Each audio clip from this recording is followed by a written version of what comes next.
ആരോഗ്യ ഇൻഷുറൻസ് പദ്ധതിയായ മെഡിസിപ്പിന്റെ രണ്ടാം സ്കീമിൽ പ്രതിമാസ പ്രീമിയം മന്ത്രിസഭ അംഗീകരിച്ച അടിസ്ഥാനത്തിൽ തുകയായ 750 രൂപയേക്കാൾ കൂടുമെന്ന് സൂചന.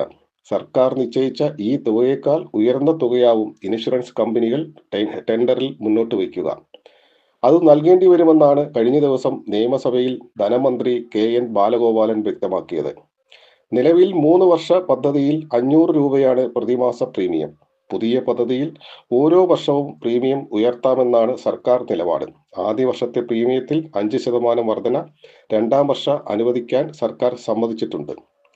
രണ്ടാം ഘട്ടത്തിൽ കരാർ കാലാവധി 2 വർഷമാണ്. ആദ്യ പദ്ധതി ഏറ്റെടുത്ത ഓറിയന്റൽ ഇൻഷുറൻസ് കമ്പനിയിൽ പ്രീമിയമായി ലഭിച്ചതിനേക്കാൾ ഉയർന്ന തുക ചികിത്സാ തുകയായി നൽകേണ്ടി വന്നിരുന്നു.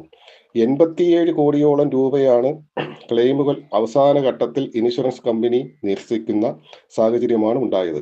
ഉയർന്ന പ്രീമിയം സർക്കാർ അംഗീകരിച്ചാൽ മാത്രമേ പദ്ധതി ഏറ്റെടുക്കാൻ ഇൻഷുറൻസ് കമ്പനികൾ മുന്നോട്ട് വരൂ. കുറഞ്ഞ വേതനം വാങ്ങുന്ന ജീവനക്കാരെയും പെൻഷൻകാരെയും പ്രീമിയം തുക ഈടാക്കുന്നതിൽ നിന്ന് ഒഴിവാക്കില്ലെന്ന് സർക്കാർ വ്യക്തമാക്കിയിട്ടുണ്ട്.